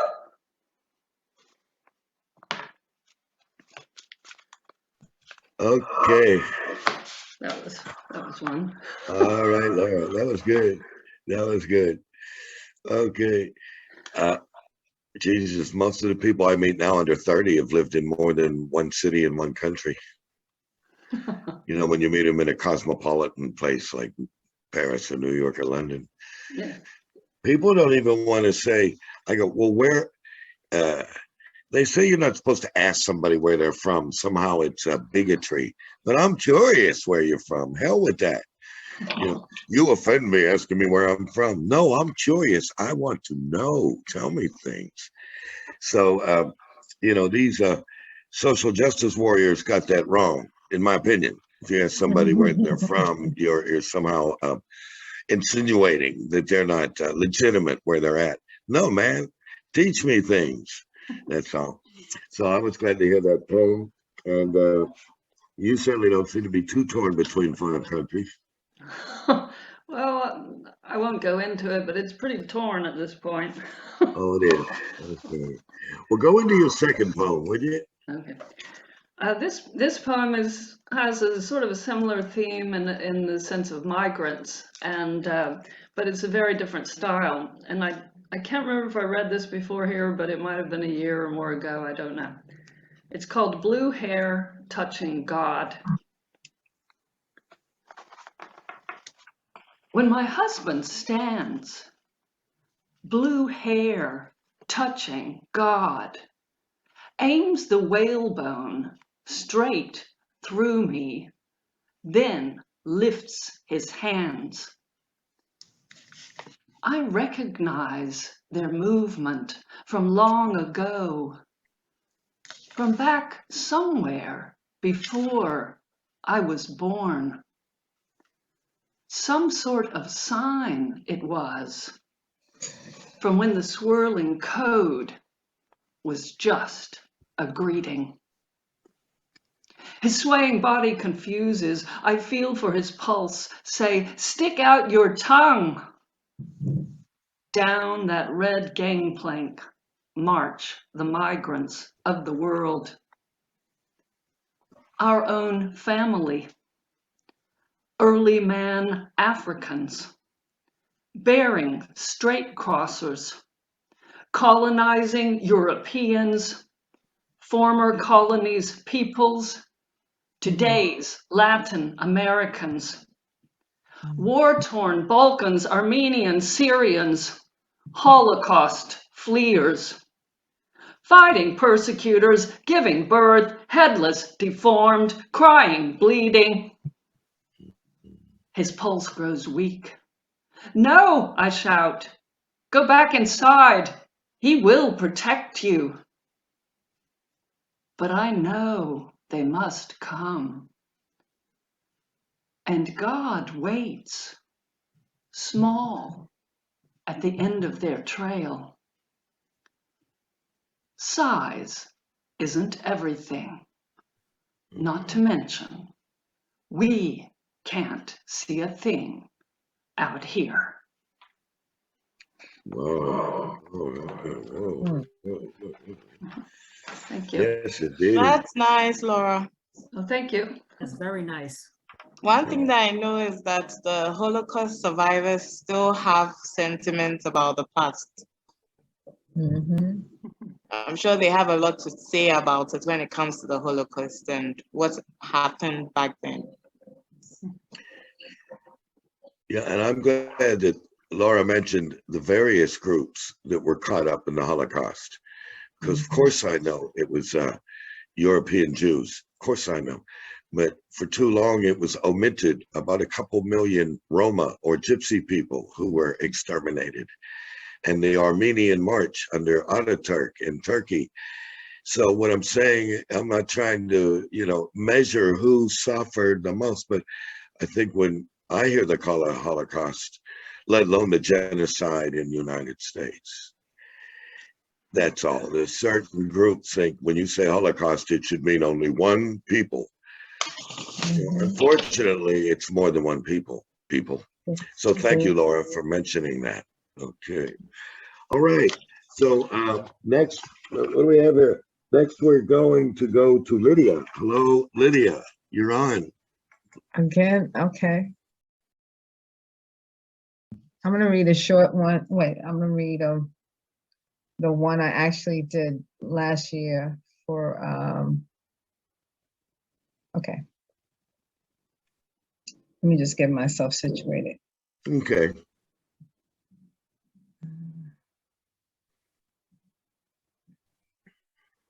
Okay. Read this one first. Our 400 years transition from the happy, helpful Negro slave to the new Negro, the colored Afro-American, the new Black American, the more radicalized Black Panther, Nation of Islam, dear brother Malcolm X, the orator of truth, Kwame Ture, my beautiful, coined the phrase, my beautiful Black people, power to our people, define our people, give no one the right to define us and our existence. So we have to remain with the term of Kujichagulia. So wrap it on, Brown, with that. Decades of being mental slaves, we've endured a violent journey, horrible and too painful to revisit. Now, decades later, we are faced with Black Lives Matter lynchings, open to conversations of reparation, and how many times must we sing, we shall overcome? Nothing ever comes or overcomes. We are exactly nomads with no land or country, no place to call home. Although original union and origin of ancestry, Africa, kidnapped and souls dispersed throughout the earth, subject to other lands, abject abuse, dehumanization of lost tribes, survival by any means and all means necessary. We're searching the molecules of life, following our royalty, Haile Selassie carved out our template, way to our righteous and rightful home. Africa, our revolutionaries, visionaries, articulating and elevating a lost tribe to maintain identity, which is belonging to one's own homeland. The movement, the brothers of this establishment, the birth of the Black is beautiful. Malcolm freed his mind to save his soul. He freed his mind to save his soul. With all the political trickery, giving up absolutely nothing but another political correct name. So we shall call you African American, where our America still holds true to D.W. Griffith's wicked portrayal of Blacks in Birth of a Nation. Saturated hate for the Black race, respect our warriors, ancestors who's been through the fire. Be proud, be strong, be real, love one another, and march on and teach each other, our babies, kings and queens, our dignity and our history, and rise up out of the quagmire of this racist society. Be of Kwame Ture and the Queen Miriam Makeba, and stroll proudly into the light shining for the world to see. Yes, yes, yes, yes, yes. This is what matters. All lives do matter. Black lives certainly matters. And one more thing on this day tomorrow, let's say, happy birthday to a martyr, Martin Luther King. Thank you. Another griot testimony. All right. All right. And Teach. Okay, number 2, this Lydia. was a short one. I think this one is a short one. It's called One Fulani Woman. Fulani woman stands with only her tongue, strange hands, and a choke heart full of pom-poms, gathering shamans, scurrying afoot to witness one Fulani woman, her backless dress, a long neck, her chickpea chest, peeping 2 points through engaged fabrics, agile flow below, extended lure, a chasm between bayonet sapphires like dangling participles. The rhapsodist, a slight before the eye, offering a review of her hieroglyphics, warming air around the warrior's elegant tucks of his ivory thobe, careful, tendering of each blossom, he arched in eternity, discovering her perfect Fulani woman eyes. That's it. Oh, okay. Great tribute to the Fulani woman. Thank you. You're welcome. Okay. Thank you, Lydia. That was very nice. Thank you, Mo. Thank you for listening. Now we're going to move across the continent from New York to San Francisco and bring back on Dharma Dave. Hello, Dharma. You're on, baby. Right. Thank you. Let's start with a quote. This is the book I'm reading right now, Cronies by Ken Babbs, which just came out. I love the story too, how it was rejected by all the big New York publishers. He was really pissed off. It was picked up by this little press, Tsunami Press in Oregon, and it's selling really well and getting great reviews. And the quote. So you're reading from the book or extracting a poem from the book? I'm just going to read a quote and then I'm going to read a couple of poems. So, okie dokie. You're on. This is just to preface it. I like this quote. You can move from the dark to the light, from the positive to the negative in a reverberating sort of fashion and never move off the same piece of time. That spoke to me. So here's a poem. It's like going nowhere. Going nowhere in one place. Huh? Or everywhere in one place. Computer dreams 2020s. Computer eyes. Computer lies. The nighttime. Low consciousness. The darkness, stars and howling dogs. Computer sleeping. Computer dreaming. Driving down the highway of life game. An ultra-fast electric sports car with the media system playing the new music full blast. Plastic control panels, electronic gauges flashing red and yellow lights. Mega market freakout, assembly line, fulfillment center insanity.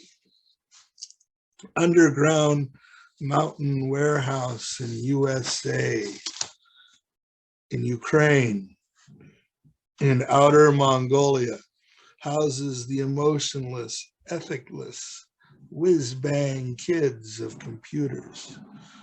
Gigantic metal murder hornets with nuclear stingers dipped in COVID-19. The Omicron is among you. The black holes of machinery.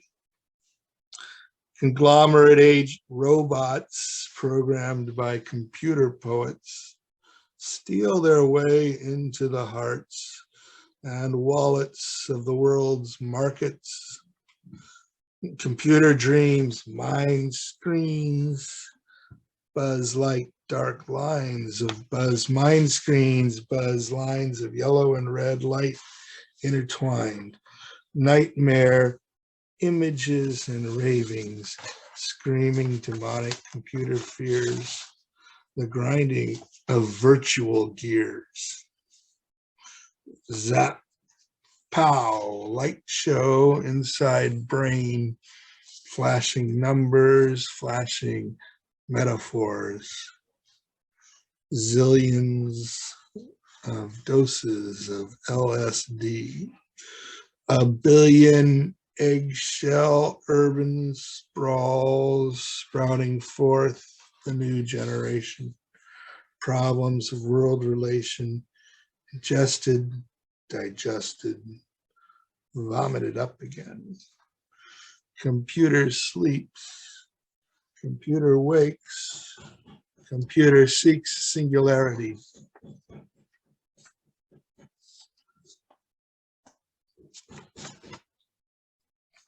And Oh, okay. I got to turn my off mute to say, right. Computer reads singularity, conformity. Okay. this is all part of your permanent record, everybody. So, Was it nuclear fingered? What is it? Nuclear fingertips drenched in COVID-19? Whoa. It's a horrible thing. Gigantic metallic murder hornets with nuclear stingers dipped in COVID-19. Ooh. Okay. And this is not fiction. But it's just to finish up for the day with the absurd and the surreal, which is a place I like to go, especially after that. Yeah. Saxbar, the unholy. The words are their own magic, as only magic could do for the full treatment. Nonsense. I ask you, who is the purple cow? The walls grow round one's arms. Bare arms are the toughest. Why is that? Would you call this poetry? It must be called something. Things without names are too revolutionary. All right. Dharma. Yeah, I would call it poetry. Anybody else? Yeah, I'd call it poetry.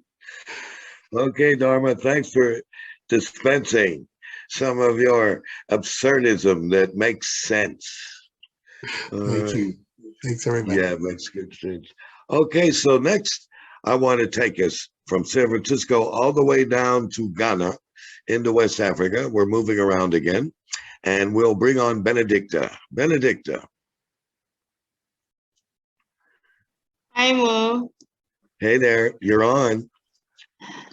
Thank you.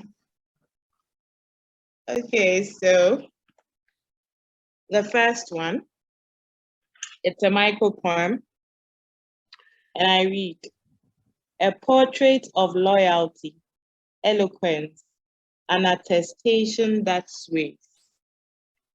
That's it. Okay, repeat, please. A portrait of loyalty, eloquence, an attestation that sways. Okay, you're a noko. And number two, please. Number two is a monocle. Unbreakable pieces of a scarred past. I take it again. Sure. Unbreakable pieces of a scarred past. That will be all. Okay, that will be very good. And we're waiting for your entire collection to come out of monocles. For sure. Yeah, got to get you a publisher. Got to get you a publisher for them Monocos. That You would know, be great. it will be. Okay. All right. So let's see what's the list looking like next here. Okay, now we're with Carolina. Carolina. Yeah. Yeah. Well, while I was eating, I listened to a music, very strange one, surrealistic. It reminds me a poem I wrote. It's a three-part surrealistic poem, but I just read one of them. It's in a strange place, like in a house lost in smog. There is a clock, but it doesn't work well. It's it's like maybe maybe a fairy tale place, maybe a nightmare place. We don't know exactly. It's called Le Grand Roncier. I don't know how to say ronce in English. What do you say, Bill? Let me ask my daughter. I'll find it listen. after. Just it's like the plant which grows around the castle in Sleeping Beauty. So it's not. Would the it be a plant vine? with Would it be like a vine? Vigne. Ivy? C'est pas, It looks like c'est pas la a vigne, c'est un truc qui creeping, pique. It's it looks like a thorns. creeping plant. Thorns. Hmm?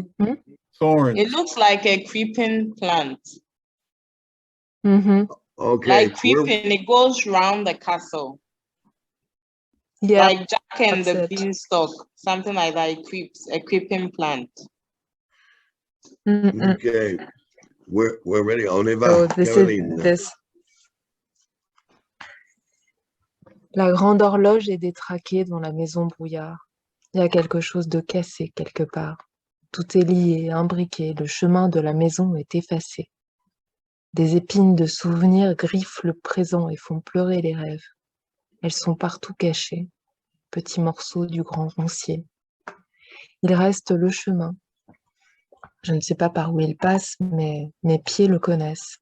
Les pieds savent où ils vont. Ici, le temps suit son cours.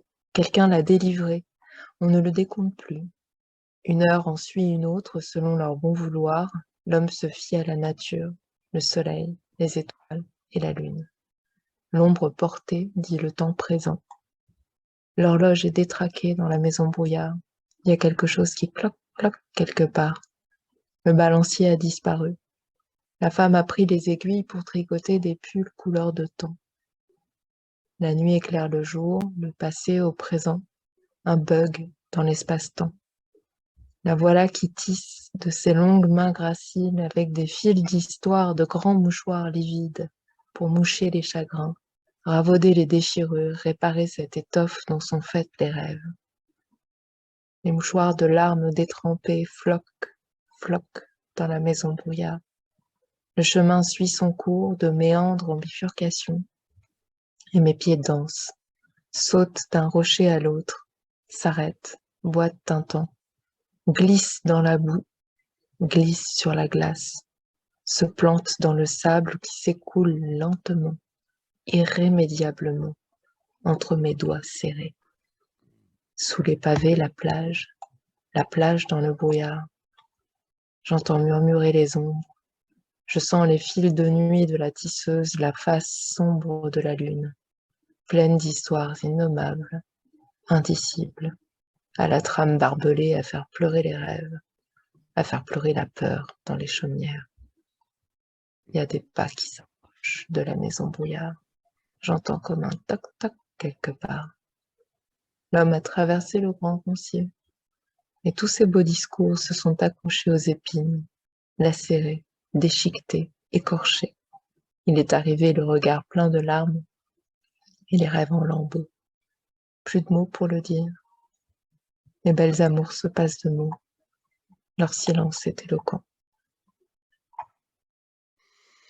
Quelle tristesse, quelle mélancolie, tu dis. You are our reigning woman of melancholy. It's And an old melancholy poem. has a place in, no, melancholy has a great place in this world, and particularly in France, where it is really focused upon the state of melancholy. Sometimes to paralysis, I must say, but you know, I'm in melancholy, so why change? On the other hand, it's been so profoundly discussed as an element that the French are very conscious of. So thank you, Carolina. Merci beaucoup pour la poesía. Okay. All right. So now we will go from Caroline to Jennifer Yancey. Hello, Jennifer. Hi. No second one. Didn't Caroline didn't do a second? Oh, I'm sorry. Yeah. I was so busy. I'm sorry. My fault. Please, Caroline, excuse my absent-mindedness. Okay, I'm sorry. Second poem, please. It was the melancholy It's- poem. It was. It had me down. It had me down. It's a very short one. It's a very short one about cooking time. Another one. Another morning, just before the sunrise. You know, the blue hour, just the blue time, just before. Yes. It's waiting for sunrise. It's in French.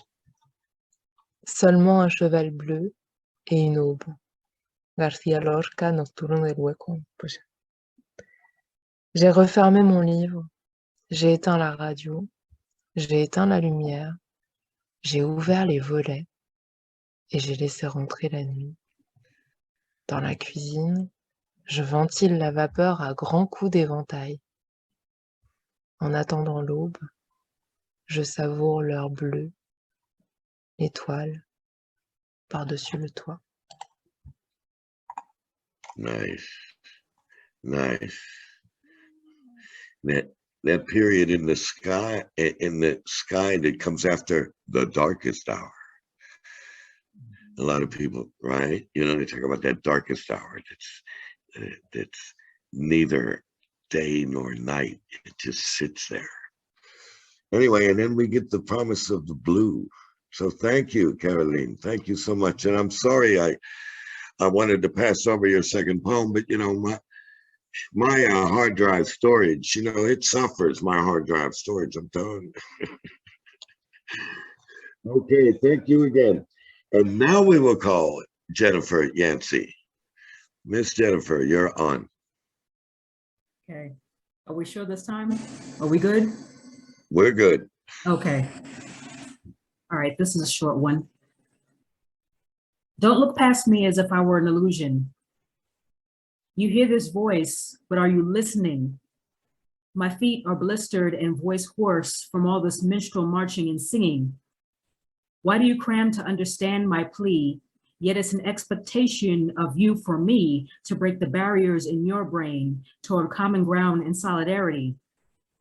How much longer must we fit the bill for this country's errant behavior? We can't afford to keep being so transparent, nor can we wait for a flesh and bone savior. That's that first one. Ooh, okay. Are you listening? That line never fails to have relevance. You hear me, but are you listening? Okay, number two, please, Jennifer. Okay, this piece is called Muzzle Awareness. It wasn't a chance encounter. It was destined that we cross paths, though I guess it could be considered a blind date, seeing that your reputation preceded you. You and I first laid eyes on each other on a humid, red ant occupied hole somewhere in the middle of Columbia, South Carolina. While not the greatest of accommodations, those austere conditions made for the most convincing of Teflon bonds. It was a must that I be prepared beforehand because not everybody could rock with the likes of you. You were so special that you needed to be kept under lock and key. Immediately, I committed your digits to memory and in fact had it on speed dial when requested. Only allowed to keep company with you during authorized visits and under skilled supervision. I had dressed special for you during our outings, heavily garmented for protection in case someone didn't follow the rules. Our time spent together was at times brief. We shared time and space with others who possessed precious commodities so comparable to your likeness. But you were better because you were mine. You were such a sight to behold, such striking dimensions. 5.56 millimeter gas operated, magazine fed, shoulder fired. You and your constituents screamed like a collective calculated drumbeat, furiously sending your omens downrange. Flying brass clattering in unison, and the rising smoke gestured in acknowledgement, carrying with it the impenetrable scent of discipline. From the first time we embraced, I just knew you would hold me down in times of jeopardy. Likewise, you trusted that I was of sound mind and would only unload as an absolute last resort. No one messed with me in your presence because no matter what country we were in, whether friendly or hostile, everyone spoke your language. Whenever deployed, you became my work husband, like Celia Nettie in The Color Purple. You and I must never part. They shut down entire installations when one of your buddies got lost until it was restored to its proper and reckless owners. But I'd never do that to you. The disrespect. I don't understand why anyone wouldn't want you. Your presence exudes an intoxicating power. I was addicted each time I heard you speak. In the years we'd grown, you'd become part of my vibration. But since I've left you, I had to learn to live with no brass, no ammo. I'd brag to Mom, Pa Kettle, and the rest of the neighborhood about how now I know how to kill, legally and on paper, reduce flesh to vapor. Ain't that America? Thank you. Deep. Wow. Mhm. Now, this man, was he institutionalized for a while? Was he incarcerated? What, no, this isn't what I was talking about in this piece, muzzle awareness. This is not a person, this is not a human. This, it kind of touches upon this America's obsession with firearms. And this was describing my experience with the M16A2 rifle when I came in the Army. Okay. Okay, now I got it. Our relationship to our assigned weapons. Well, Yeah. you would know on that topic, you sure would know. Okay. Well, all right. Well, thank you. Thank you, Jennifer. That was an eye-opener. Well, do you think we'll ever have real, reasonable gun control? In you talking about in the United States, the United States as it is right now, these United States? These United States. No. Having been all over the world and seeing how other people relate to firearms and their relationship to it and how no, the short answer is no. Okay. No. Because I never fail to forget that here in Paris, we have a lot of angry people. We have a lot of aggressive people. We have people who are mentally ill and they're in public, but we don't get the murders. The reason is they can't access firearms. How about that? Not that they're better moral people than other people with this. They can't access firearms. And when I've presented that point of view, that actual factual situation to Americans, they look at it like, what's that supposed to mean? So there is a big wall of refusal. Okay. Well, thank you, Jennifer. Appreciate it. Want to see you back again. Thank Now I you. want to come to our poet who's here for his first time with us tonight, Jaime Pablo. Okay, you're on, man. All right, thank you. Speaking of gun control, I was going to do another piece, but the topic, the discussion of gun control, meant that I was meant to do this piece that I'm going to do now, which is titled "From My Cold Dead Hands." Sever my right arm and the left one too.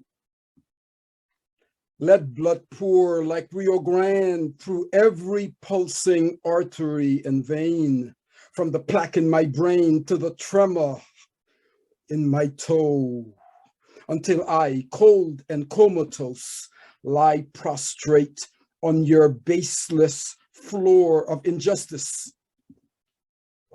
Only then shall I relinquish my sovereign right to bear arms.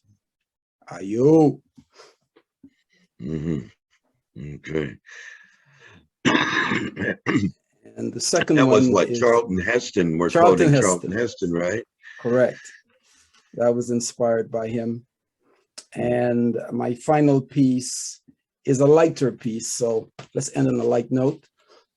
This one is titled Tropical Ice Cream, and it's kind of a romantic, erotic fantasy, if you will.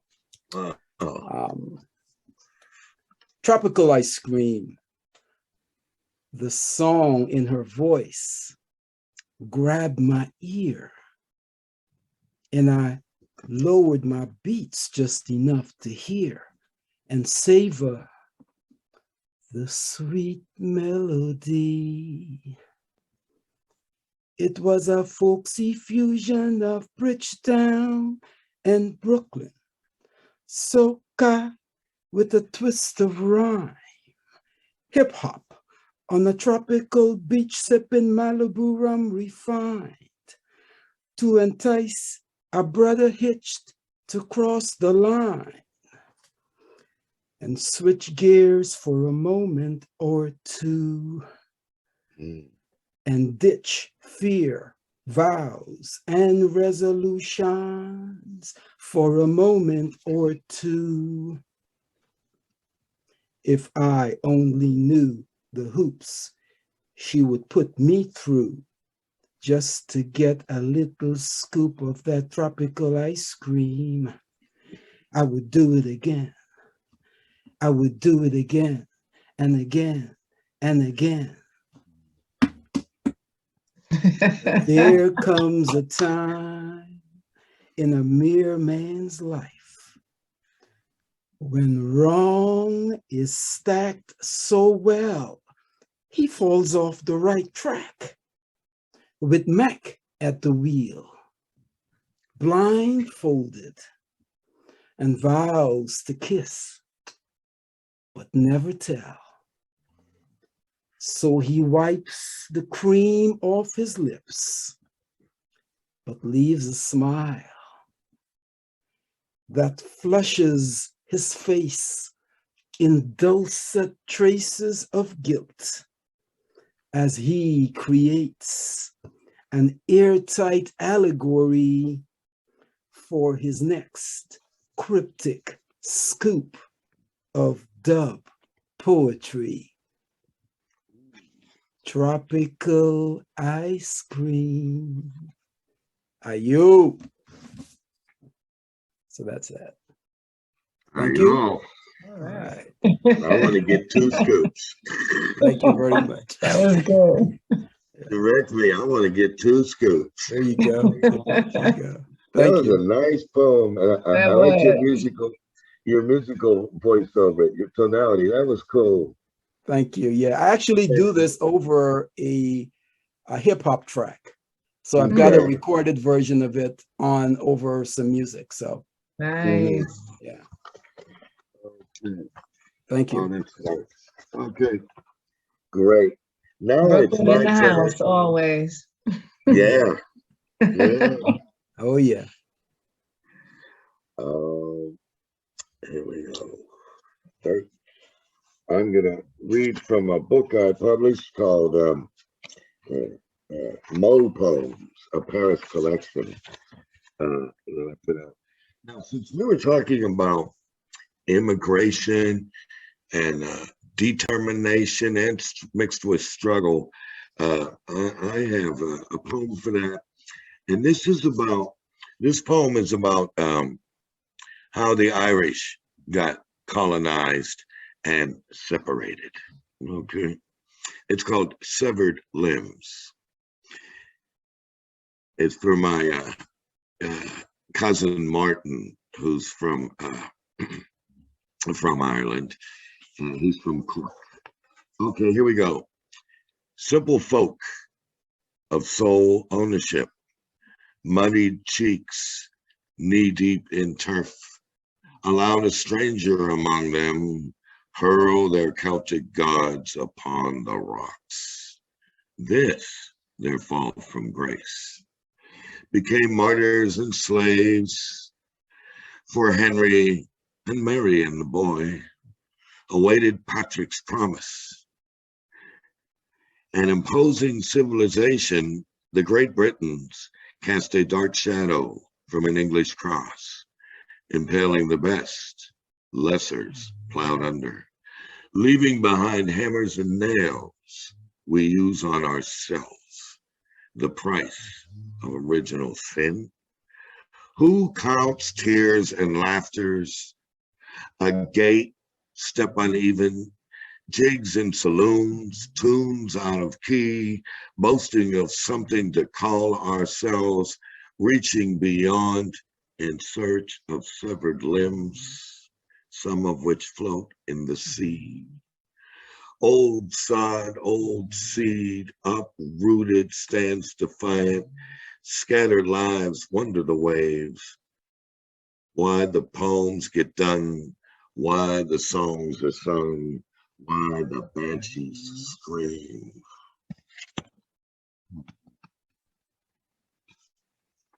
Okay, thank you. Okay. Thank you. Where is my next poem here? 41. Okay, so we had we have the Martin Luther King's birthday coming up. You know, what is that? Is that like tomorrow, right? The 15th, right? And Yes, they'll do so- homage and they'll whitewash everything he said that was directly opposed. That's true. You know, huh? Say what? Somebody That's said true. something. You're right. It is true. They keep whitewashing him more and more every year. That he didn't make a stand against ongoing wars, oppressive economy, capitalism. They wiped that out. Yeah, but he Yeah. most certainly did at the Riverside Church on Vietnam. Yes, he did. And then he discovered that Vietnam was connected to a worldwide movement of greed. So he talked about, he didn't talk as a Stalinist or a Leninist. He just simply called out hyper-capitalism before the term became popular, hyper-capitalism. Okay, so tribute to him.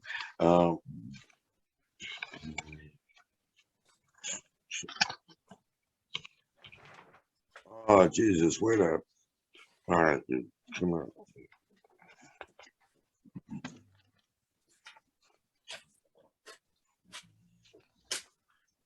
Can you hear my dog snoring? Bertha, Okay. right, Mom? That's Oh, Bertha. that's funny. She's lying beside me with her snoring because she actually chills to the poetry sessions. And she's up here on the couch. You can't see her because she's lying against my thigh with her head on my thigh. And she just like chills out through it.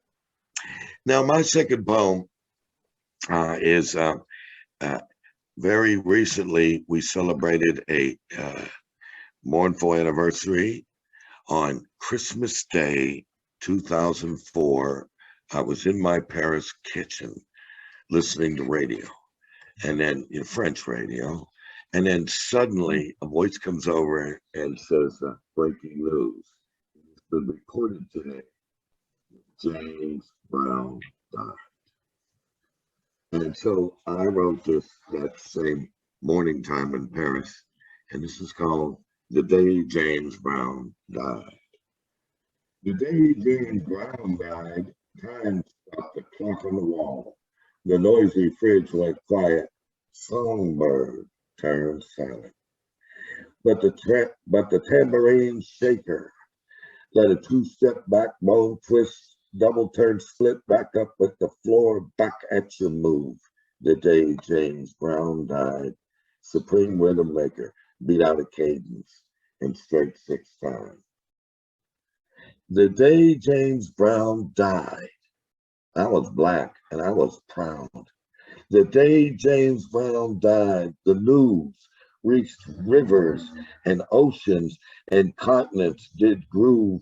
I heard the rattling of chain gangs calling black bottom farmers Georgia sharecroppers, humble day laborers, cleaning lady mothers, freedom march makers, and little children reading books. Yes, we shout, I feel good, hit me 4 times, start on the 1. The day James Brown died, hookers and pimps, hustlers and players, thugs took the night off. The day James Brown died, his soul, the Pythagorean Ethernet fear of mathematical musical convergence. The day James Brown died, Cab Calloway led a celestial 40-voice choir to please me. The day James Brown died, I lowered my head, bowed. Lenny came by and said through the window, hey man, the Godfather, he's up and gone. Yeah, Papa got a brand new bag. Yeah.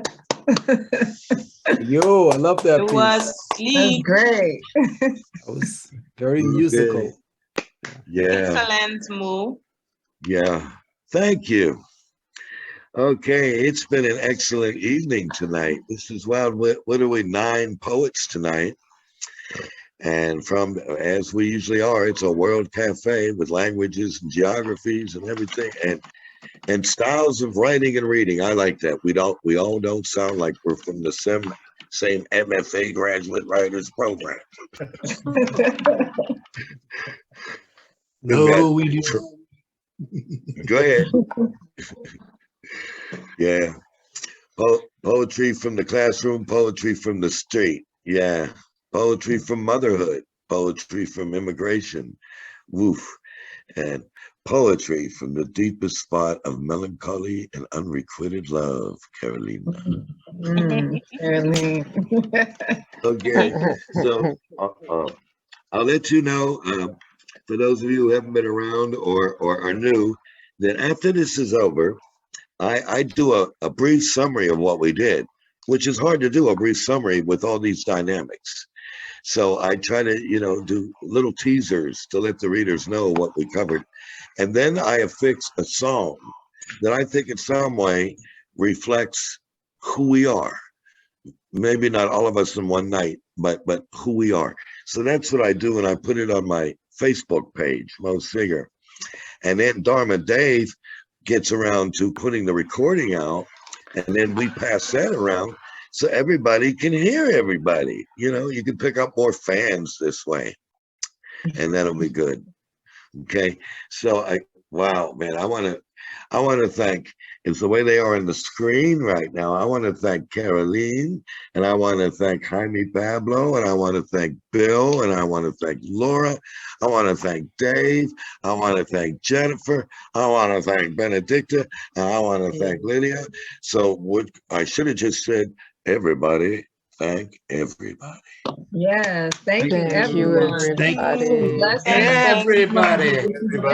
Yes. Thanks. Thank There's All you. right. Caroline, Jennifer, and Pablo, Well, Thank Mo, you. of course, and Dave, Good and night. Charlie. Peace and Thanks for having blessings. me. Have a good night or day. All right, So, folks. yes, More nightmares to everybody. yes, thank Kisses, you. Benedicta. all right, everybody. See you, Thank Caroline. you. Stay well. Good See you sleep. again next week. Night. Thanks for the pleasure of Lovely. everybody. See you next Bye, Sunday. Mo. Bye. Bye. Good night, Laura. Thanks all. Thank you. Hope.